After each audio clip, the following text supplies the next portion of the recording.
Otsailaren 26 dugu gaur, Euskadi Buru Batzarreko bigarren hautespen aldia amaitzen den eguna. Euskadi Buru Batzarreko buruzagitza eta zuzendaritzarako bigarren buelta bukatu da gaur eta txalo zaparrada artean agurtu dute Aitor Esteban diputatuen kongresuan. Legebiltzarrean agerraldia egin du Bingen Zupiriak, joan den otsailaren 2 Donostian atxilotu eta ziun amaitu zuen emakumearen kasua azalpenak emateko. Segurtasun sailburuak ukatu egin du Donostian atxilotutako emakumearen kasuan indarra modu desegokian erabilizenik. Are gehiago, ertzaintzaren jokabidean akats bakarra emakumea atxilotu eta zuzenean erietxera ez eramatea izan zela adierazi du. Euskal Autonomia Erkidegoan 3. greba eguna dute gaur hezkuntzan, beste behin milaka irakaslek kaleak hartu dituzte. Hezkuntza publikoko greba deitu duten sindikatuen arabera 175ko jarraipena izan du lan uzteak.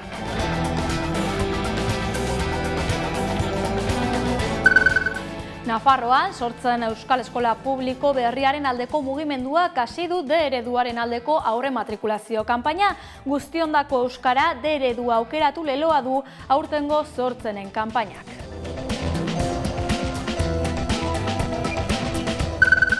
Asteazken honetan aurkeztu du parlamentuan Eusko Jaurlaritzak mugikortasun jasangarrirako plana. 25.000 biztanletik gorako hiri eremuetan emisio txikiko guneak abiadura 30 km/orduko mugatzea, asteazken honetan parlamentuan aurkeztutako Lakuako mugikortasun jasangarriaren planak ibilgailu pribatuaren murrizketan jarri du arreta. Ipar Euskal Herrian, Izarra pilota taldeko hezitzaile bat salatu dute nerabe bati irudi pornografikoak igortzeagatik. Sarako Izarra pilota taldeko entrenatzaile bat salatu du nerabe batek hezitzaileak argazki pornografikoak bidaltzen zizkiolako. Albisteetan sakonduko gara orain, Bingen Zupiriak agerraldia egin du gaur Legebiltzarrean, joan den otsailaren 2 Donostian atxilotu eta ziun amaitu zuen emakumearen kasuaz azalpenak eman ditu. Zupiriaren hitzetan, ertzaintzaren jokabidean akats bakarra emakume atxilotu eta zuzenean erietxera ez eramatea izan zen. Ertzaintzaren agente batzuek joan den otsailaren 2 Donostiako Manterola kalean egindako polizia jardueraren berri emateko agerraldia egin du Bingen Zupiria Eusko Jaurlaritzako segurtasun sailburuak. Zupiriak gezurtatu egin du emakumeak eta haren senideek egin duten kontakizuna, eta nabarmendu du ez zuela jipoirik jaso. Zupiriaren arabera gertakarietan parte hartu zuen ertzainen lekukotzak kontuan hartuta, ezin da ondorioztatu agenteek indarra modu desegokian edo gehiegikeriaz erabili zutenik. Ezin da ondorioztatu ertzainek indarra modu desegokian edo gehiegikeriaz erabili zutenik. Hala ere, aitortu du ertzaintzaren jokabidean akats bat egon zela. Emakumea atzilotu eta ez zutela zuzenean erietxera eraman. Izan ere, kasu honetan ertzainetxera eraman zuten. Argudiatu du emakumea identifikatzeko izan zituzten zailtasunengatik hartu zutela erabaki hori ertzainek. Zupiriak gaineratu du abian dauden ikerketek edo justizia auzitegiek finkatu beharko dutela gertatutakoaren arrazoia edo erantzunkizuna. Uste dut aurrena finkatu egin behar direla gertatutakoak, erantzukizunak eskatu edo ezarri ahal izateko. Oraindik ez dakigu zer dan ikertzen ari garen, baina zein izango dan ikerketa horren ondorio ez. Ipar Euskal Herria gaztez odolusten ari da. Baieztapen horrekin ekin dio Xutik gaztek aurkeztu duen 5 urrats gazteon herrirat proposamen politikoari. Belaunaldi berriei bizi proiektu duina eraikitzea ahalbidetzeko bidean hainbat proposamen landu ditu Xuti gazte dinamikak. 5 atalez osaturiko lanketa horren berri emateko agerraldia egin dute astearte honetan Baionan. Gazteen bizitzak erdigunean jarriko dituen Euskal Herria ezkertiar, euskaldun, feminista eta ekologista aldarrikatzen jarraitzeko premia nabarmentzarekin batera, gazteek Euskal Herrian ikasi lan eta bizitzeko borondatea entzunaraziko dutela iragarri dute. Horretarako, defendatu dute erabakiak Euskal Herrian hartzea ezinbestekoa dela. Gazteriak ezin du Ipar Euskal Herrian ikasi lan eta bizi duinki eta gazteak galtzen ditugu etengabe Ipar Euskal Herrian. Eta beraz hori erantzuteko, egon gira lanean bai mugimendua abertzaleko kide eta eragilekin bai gazteekin bilkura irekien bidez, identifikatzeko zein ziren arazo nagusiak eta hortik 5 ardatz atera ditugu. Direnak, goi mailako ikasketak ezin ditugula Ipar Euskal Herrian segitu, etxebizitza ez dela eskuragarria gazteontzat, euskararen egoera okerra dela biziki, lan baldintza duinik ez dugula eta garraio publiko eskasa. Eta beraz, horren aintzinean, 5 horietatik abiatuz, proposamen hau aurkezten dugu gaur, analisia bat biltzen duena eta aldarrikapen bakoitzerako 3 neurri zehatz, kasuan kasu, pixkat gazteon beharrak zein diren eta guk ze aldarrikatzen dugun biltzen duena 21 edo. Tokian toki aurkeztuko dute 5 urrats gazteon herrirat proposamena. Eta erantzuleak seinalatzeko ekintzak ere iragarri dituzte. Eusko Jaurlaritzarekin izandako ika-mikaren ostean, hezkuntza publikoko 3. greba eguna izan da gaurkoa, jarraipen zabala izan du lan uzteak. Sare publikoko irakasleek mobilizazioak egingo dituzte Bilbo, Donostia eta Gasteizen. Steilas, Lab, ELA eta Komisiones Obreras sindikatuek egindako greba deialdia da eta gogorarazi dute deitutako kolektiboen lan hitzarmenak iraungita daudela. Eta kaleak bete ditugu Eusko Jaurlaritzari mezu bat helarazteko hezkuntza sailari. Lan hitzarmen berri bat behar dugu. Eta lan hitzarmen horretan gure aldarrikapenak agertu behar dira, gure lan baldintzak hobetu behar dira. Lan sama arindu behar zaigu, besteak beste, eta gazte berritze plan bat behar dugu. Baita ere, azken urteetan jasandako murrizketak buelta bat eman behar diogu horri. Astelenean hezkuntza sailak mahai negoziatzailea deitu zuen. Lab sindikatuaren arabera, naiz eta edukietan urrats bat eman duen eta proposamen berriez hitz egiten hasi den, ez dute nahikotzat jotzen mahai gainean jarritakoa. Era berean, irmoki salatu nahi dugu, aurreko egunetan eta bereziki atzo, hezkuntza sailak izandako jarrera lotsagarria, non eduki gabeko akordio bat gehiengo sindikala baztertuz, sinatzen saiatu zen. Hortaz, hezkuntza sailari benetako negoziazioa exigitzen diogu. Hezkuntza publiko eta kalitatezkoa behar dugu. Hezkuntza ez da enpresa pribatu bat, herriarena eta herriarentzako tresna bat baizik. Hezkuntza sailak idatziz helarazitako proposamenak landu eta aurrerantzean berriro bilduko direla adierazi dute sindikatuek. Esan zuten jarraitu behar dugula, negoziatu behar dugula, baina egia da, negoziatzea ez da ara jun eta aurpegiak ikustea. Benetan negoziatzeko behar dugu mahai gainean zerbait izateko eta jarri behar dituzte, gu behar ditugun beharrak eta horri buruz hitz egiteko.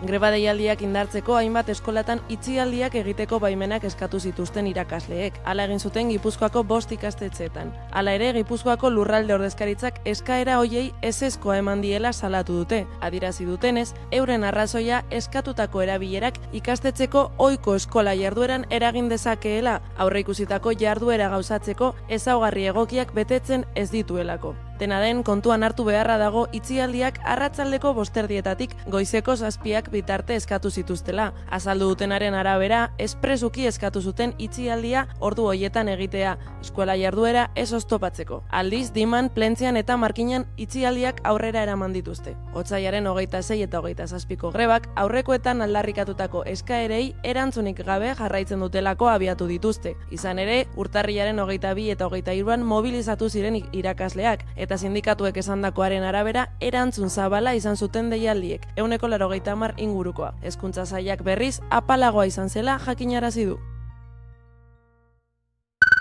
Abian da Gutun Zuria Bilboko letren nazioarteko jaialdiaren edizio berria, Itxaro Borda eta Leila Gerriero idazleek jaso dute sari nagusia, Adi Beñat Sarasolari eginiko elkarrizketari.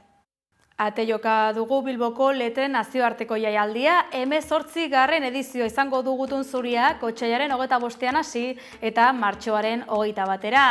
Arte eta literatur sorkuntzari eskainetako topak eta hitz egiteko pantailaren beste aldean dugu Beñat Sarasola idazlea, ikerlaria, literatur kritikari eta gainera Gutun Zuria Bilboko nazioarteko letren jaialdiko aholkularia. Ongi etorri Beñat.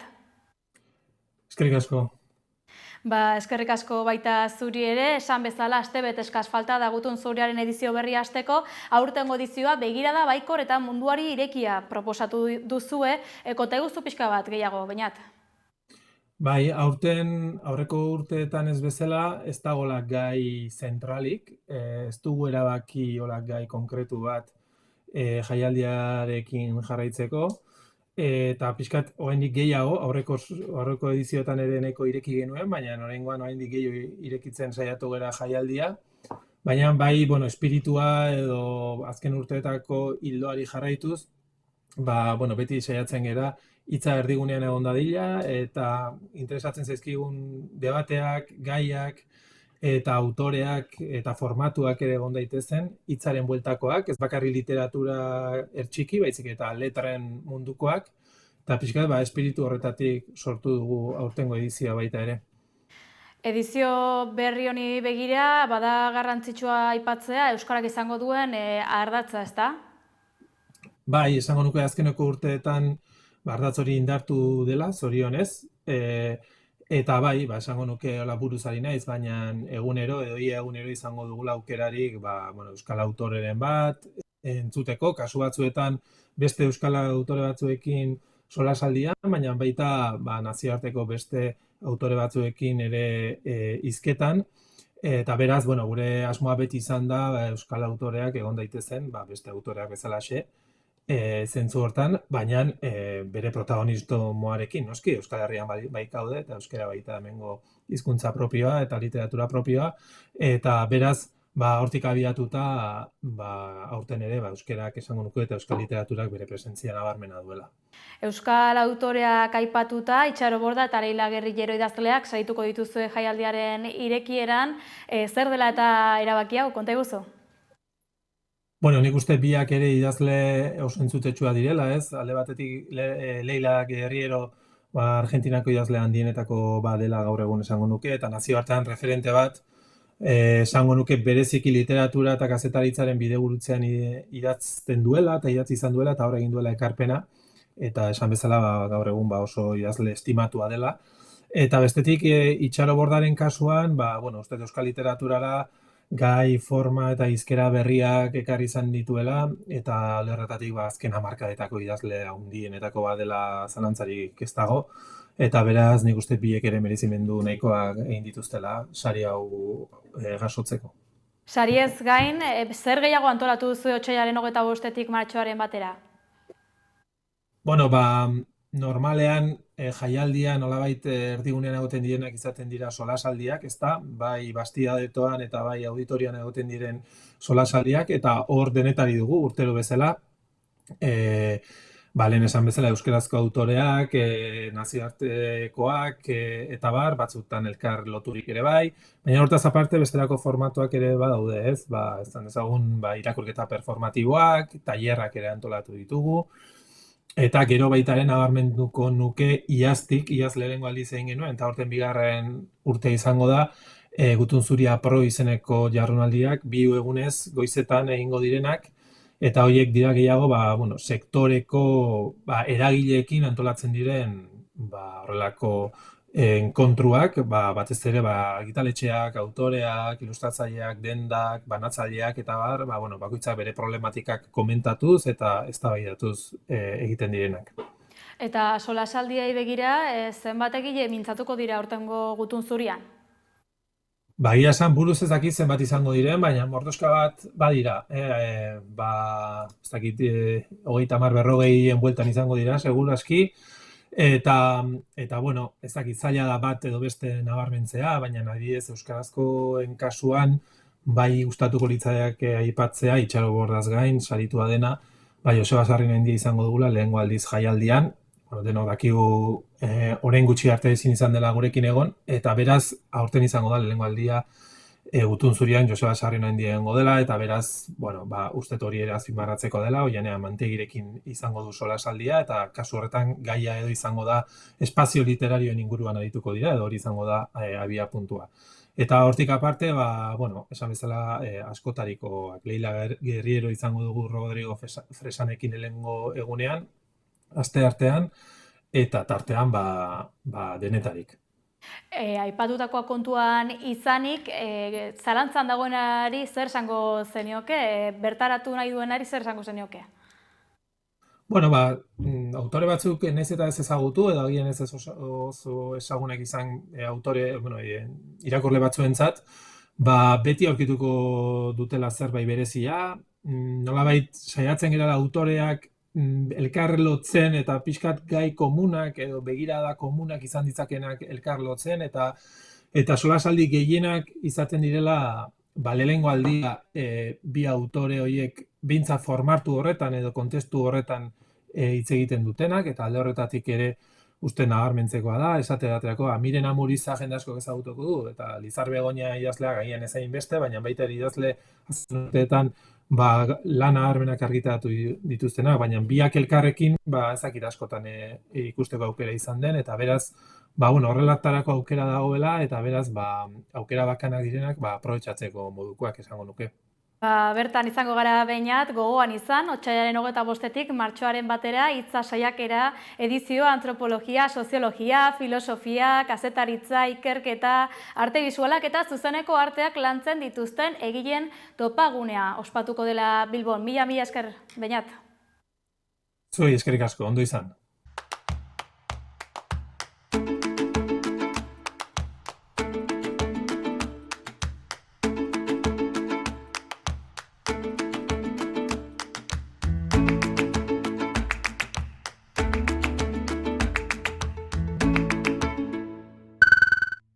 Kultur arlora egingo dugu jauzi orain, aurreskuak gizonezkoen dantza izan alda historikoki.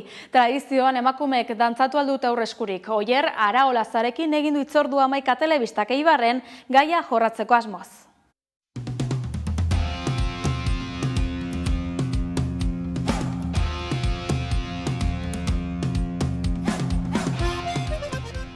Aurreskuak gizonezkoen dantza izan dela pentsatu izan da luzaroan, baina ikerketa berriek erakutsi dute emakumeek ere tradizionalki dantzatu dutela.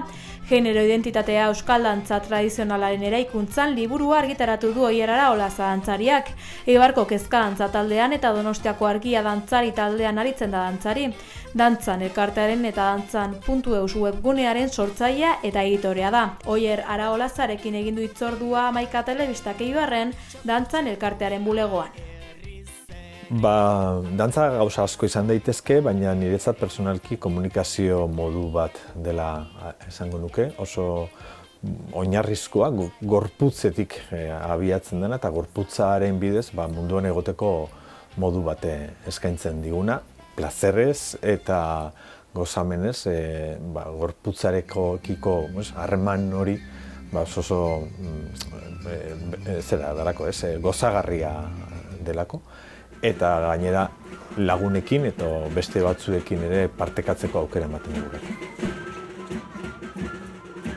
Gai hau ikertu duten ikertzaileek esaten dute umeak jaiotzen direnetik badaukatela dantzarako gaitasun hori eta berehala hasten direla. Badago esaldi bat, René Le Paris, frantziar idazleak 17. mendean Euskal Herria bizitatu zuenean, esan zuen Euskal Herrian umeek lehenago ikaste zutela dantzan, ama edo aita gurasoei deitzen baino. Hau da, hitz bidezko komunikazio gaitasun hori garatu aurretik garatzen zutela gorputz bidezko komunikazio gaitasuna.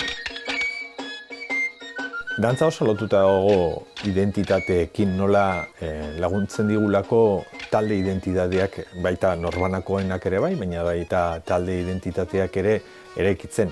Bai talde mailan demagun auzo, herri, nazio, baina baita adibidez genero identitatei dagokionez ere bai. Gure genero identitatearen kontzientzia eta dantzaren bidez horren adierazpena oso lotuta agertzen zaizkigulako.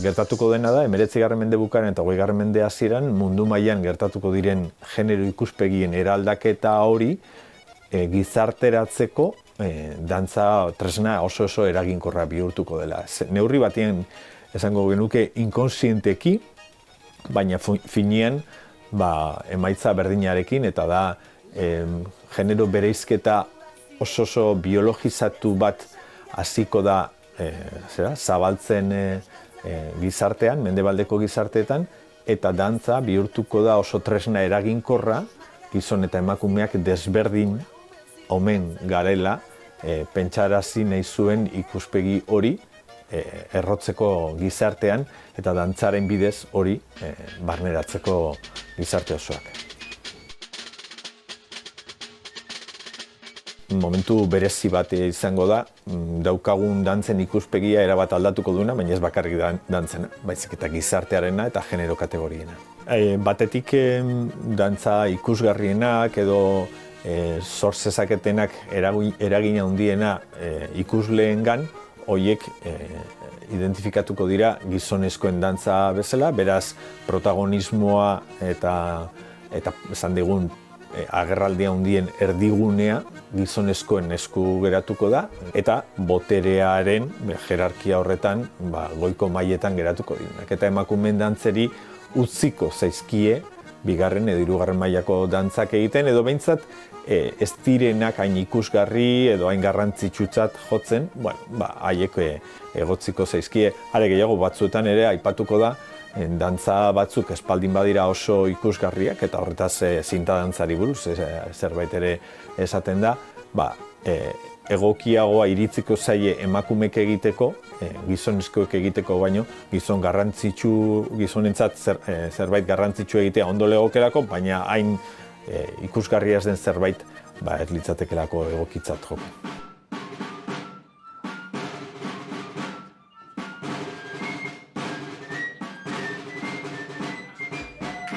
Ziur aski orain justu beste muturrera iristen ari gera, gizonezkoak oro har dantza guztiz abandonatu dutelako, eta emakumeek hartzen ari direlako dantzaren esparru guztiak, eta ondorioa da dantza feminizatutako jardueratzat identifikatzen ari dela, eta beraz gizartean ere jarduera horren garrantzia eta itzal soziala guztiz apaltzen ari da. Gizonezkoek egiten ez dugun zerbait ez da onartzen garrantzitsutat izatea. Eta beraz, dantza momentu honetan gero eta garrantzi sozial gutxiago eta esan digun babes gutxiagoko jarduera da, gero eta feminizatuago delako.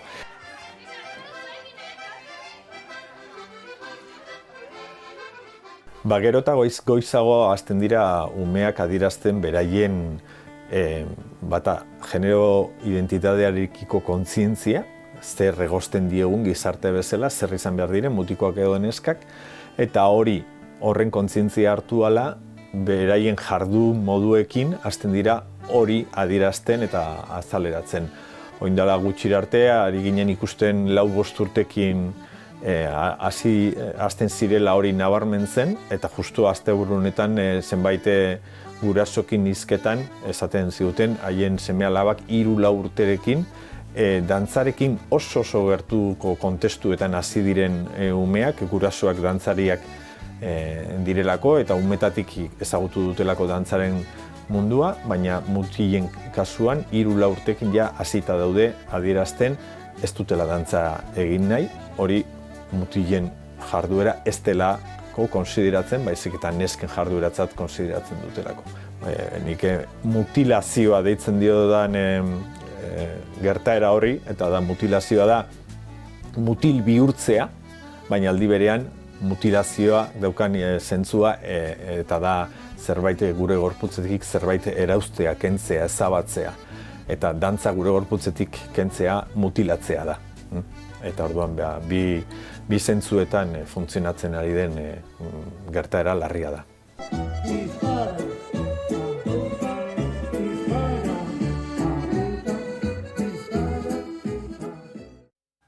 Besterik ez gure partetik badakizu euskarazko berri gehiagorako gure sare sozialak eta webgunea dituzuela eskura. Ongi izan!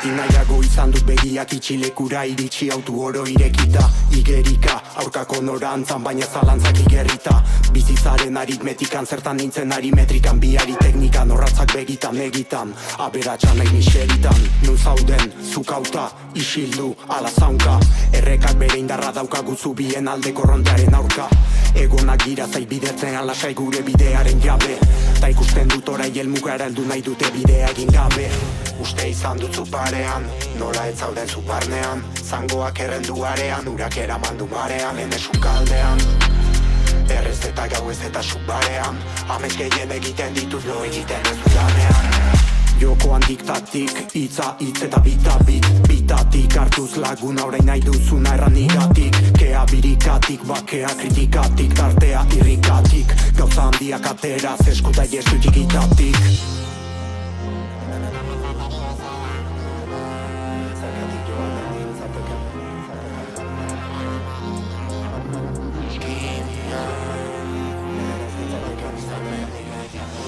Ezin dotzut esetze esan amentz bateri bezala Erran bestela, zergatik joanen nintzateken bestera Marra bat nere iobian, barra bat nere ezkelan Ize bezperan, denalen ez nintzateken izanen bestera Lehioak irekita, burua irakita, martza jartzeko irrikitan Bitak badu ere mistik hausuken parantzan entzun da irrintzi bat Odeiek botzoa estaltzen indaude betiko bizita Paisai ederra kanta bat egiteko nahiko badira bizita Bideak ez badizua sola, pakton mi ezker behon daizula Piratak badu eratzorra espentzain beste kaixua Amestea nola, ez badau ikasten eskolan En hau izilaraziko zure etiketak hori ez da nere rola Ezin du, totzuko basa hindu maiti berdin du Ez totzut, sano betzeko alazo berdin du Amesten egolan, lokartu nintzen berandu Marea baretu zein egaldu, ez digo inorrek asaldu Horreitzen dut txikitan aitarekin luzarra kaletin iguala Paretan jarrita zegoela, duztuko gazte lokala Esan nion bertan izango zala nere lehenengo bolua Hauen baionako suspakin amesten dut entzun arte olala Maiz ezin sartu moldean, ta enaiz hartu goean Ez zaude altu gorean, zua zortzian, nizortzen dut doblean Urrearen bila da biltza, guardetzen dugu kobrean Barkatragoak ditu, artistak garela ditu sobrean Lehen gitzik hau morean, lehen kritika hau goldean Ta orain ikusten ditut ezin segitu retrovisorean Amaika libreta idatzita, ez dugu beharko berrak Po, Bilboti Baionara gatoz gure lan roberrak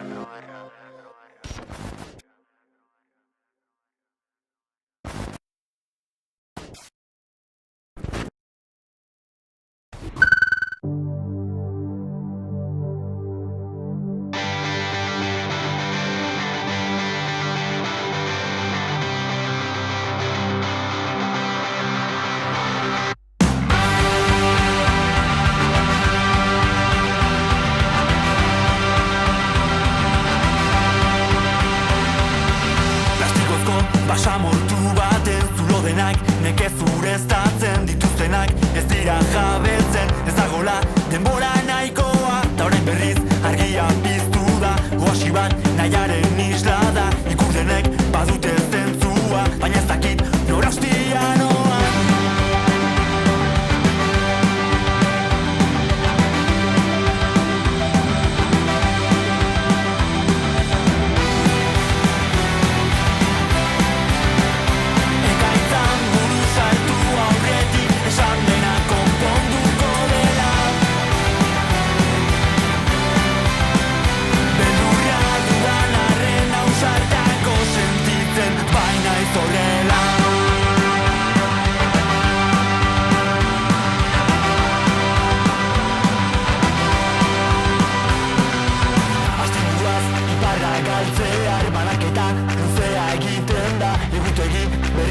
aurrean, baina ez dago biharko eguna Ta beste behin, tadarka soinean Ezakinak beti agertzen da Jakinarren zer nahi saiestea Ez jakin